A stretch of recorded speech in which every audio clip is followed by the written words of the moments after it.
أعوذ بالله من الشيطان الرجيم بسم الله الرحمن الرحيم الحمد لله والصلاة والسلام على رسول الله وعلى آله وأصحابه أجمعين أما بعد. There's a narration collected by a number of the scholars of Islam. It's a narration which is well known. It's considered to be a principle of Islamic law. A principle, a general principle. It's what the Prophet ﷺ referred to as Jawami' al-Kalim. And we spoke and discussed this before, and that is words that are very concise, but they are incredibly vast in meaning.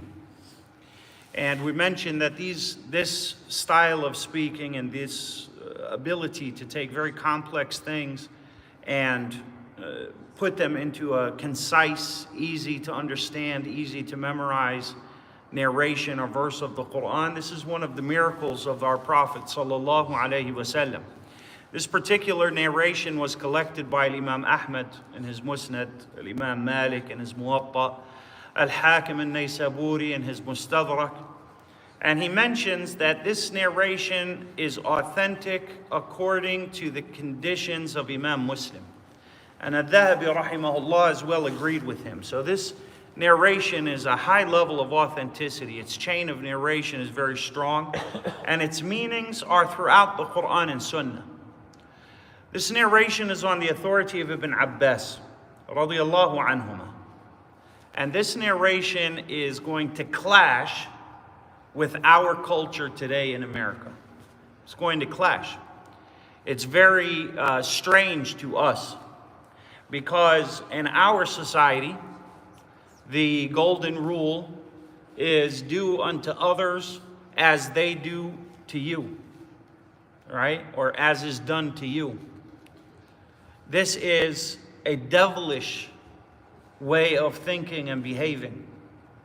That a person's behavior is dictated by other people's behavior. This is not the behavior of prophets and messengers. And this is not of the teachings of and the legacy of the prophets of Allah subhanahu wa ta'ala. So in this narration, Ibn Abbas radiyallahu anhuma narrates that the Prophet sallallahu alayhi wa sallam said, La darara wa la dirar. 4 words.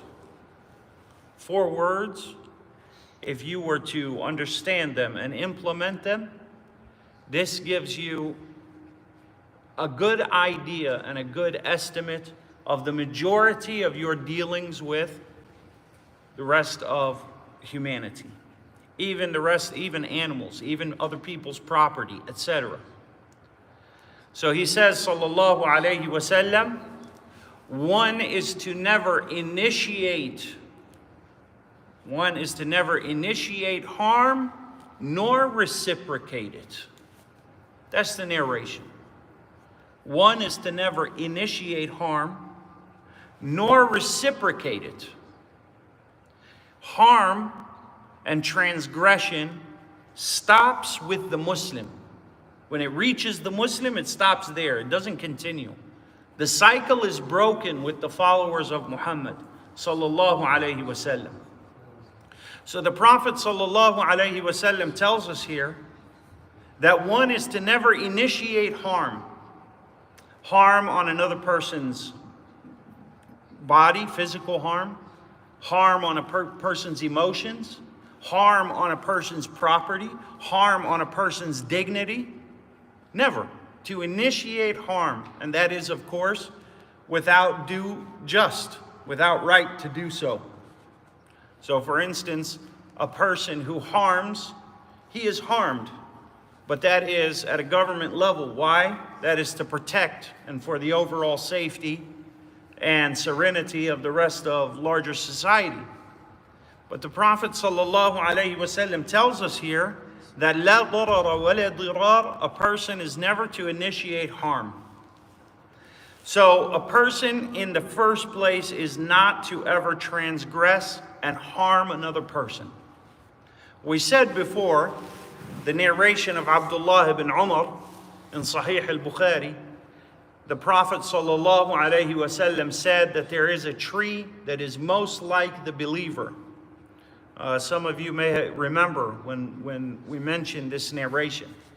And the Prophet ﷺ said that that tree is the date palm.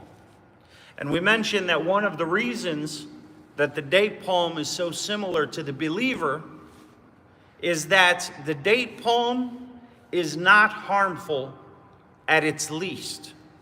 Meaning, even if you find a dead date palm carcass, at its least, at its lowest, it's not harmful. At its best, it flourishes and nurtures and gives, and every part of it is of consequence and benefit. There's nothing in it that is jest. However, at its lowest, it's not harmful. So in this narration, the Prophet ﷺ says, "La darar." One is not to initiate harm. What kind of harm? Any kind of harm. Whether that be, as we said, physical harm or emotional harm or monetary harm, harm in a person's property. One is not to initiate harm in any way, of anything.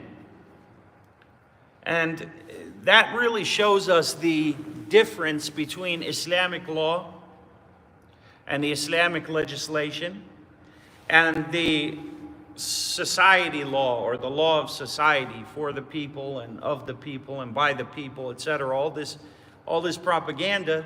And so we see that you're free. What are you free to do? Well, you're free to do anything that doesn't hurt other people. What does that mean, hurt other people? So for instance, it's not against the law. Adultery is not against the law. In America, it's not against the law. Fornication is not against the law. Two consenting adults, they're not hurting anybody. That's a very narrow-minded way of looking at things. They're not hurting anybody. What about a married man? Does that not hurt his wife? A married woman, does that not hurt her husband? What about a woman's parents? Does that not hurt them? It may not physically spill their blood or take their property, but it is incredibly harmful and destructive. So these two people can enjoy a moment of sin. All of everything around them everything around them is sent into chaos and havoc, right? And we say, well, you're not hurting anybody. Same thing, you're not hurting anybody if if a woman doesn't dress properly, dress provocatively, and walks the streets. You're not hurting anybody if you do this. The harm that is coming from these types of things is incredible, and it's not just gauged as physically harming a person, spilling their blood. Harming a person's dignity is worse than spilling their blood in some cases. Allah subhanahu wa ta'ala tells us in the Quran, وَالْفِتْنَةُ أَشَدُّ مِنَ الْقَتْلِ. He tells us that fitna is more destructive than murder. What is fitna? That a person live in a state of lowliness and subjectivity, that there be chaos in the streets and extreme poverty and so forth. This is worse than death.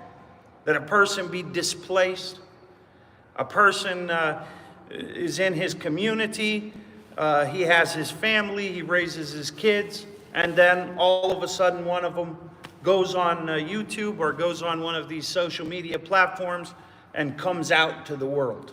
Now, the parents, the family, everybody, they can't even look in the face of their friends. They can't even walk up the street anymore with any kind of dignity. How is this legal? How is this okay?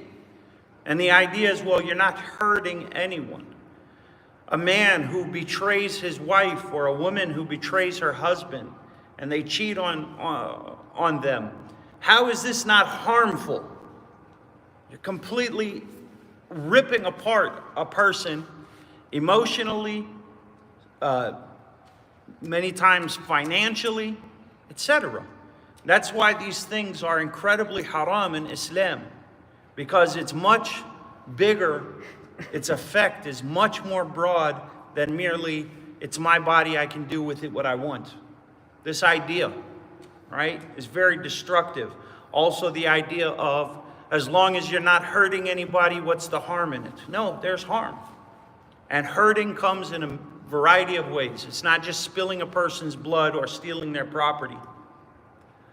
But the Prophet ﷺ also understands that do not harm, that is something that not all people are going to abide by. People will always harm one another. But the Prophet ﷺ tells you and I, the Muslim, the believer, his follower, do not harm people. Do not harm anything or anyone. What about if I am harmed? He says, وَلَا ضِرَارٍ, and do not reciprocate harm. Just because somebody betrays you doesn't mean that you get to betray them back. It doesn't justify that behavior. The Prophet ﷺ says, وَلَا تَخُنْ مَنْ خَانَكَ. He says, do not betray the one who betrays you. Someone spills your secrets, you don't spill theirs. Someone cheats you, you don't get to cheat them back. As we said, the buck stops with the believer.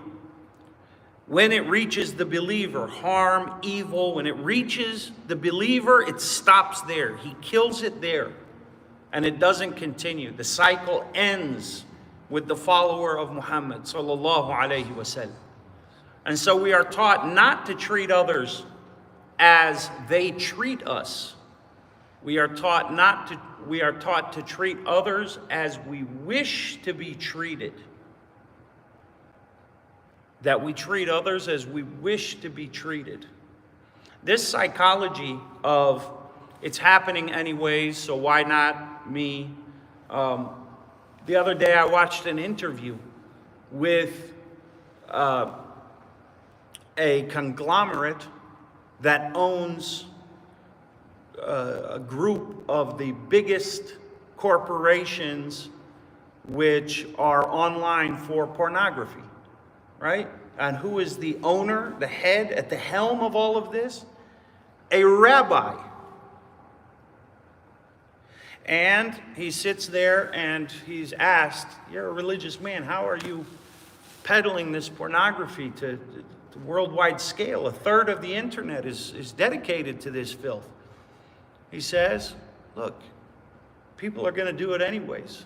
They might as well do it safely with me. It's wonderful. So if everybody's stealing, let's just put down rules for how to steal and make it safe for everyone.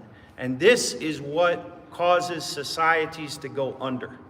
Instead of saying, for instance, zina is haram and illegal, we say people are going to commit zina anyways. Let's just make it safe for them to commit zina. So let's provide a bunch of options for them, contraceptives and abortion clinics and all of these things. Why? Just so people don't have to control themselves, right? This is the difference between a Muslim society that follows the lead of Muhammad sallallahu alaihi wasallam and a society that is stumbling around in the dark, trying things out, looking at governance as if it is an experiment, whilst people lose their lives and livelihood on the way. This is the difference between those who are guided by Allah and those who are stumbling around in the dark trying to figure this world out on their own without divine guidance. So the Prophet ﷺ tells us, لا ضرر ولا ضرار. None is to initiate harm nor reciprocate it. And this is something you hear even adults say, right? Why did you do this? Well, he did it first. You sit with a woman who's upset with her husband. Why would you behave this way? Well, he does it too. It doesn't justify anything. This is the justification of a child who is trying to get away with as much as they can without being blameworthy by the public. Rather, a person deals with others in their dealing with Allah subhanahu wa ta'ala. They don't look at it as, this person did this, so I do it back. They look at it as, Allah is watching me. What does He expect from me in this position? And one of the things that we are expected as Muslims, it's hard, it's not easy. You don't get immediate gratification. But one of the things we are taught, no harm is to be initiated nor reciprocated. والله أعلم وصلى الله وسلم على نبينا محمد وعلى آله وأصحابه أجمعين والحمد لله رب العالمين.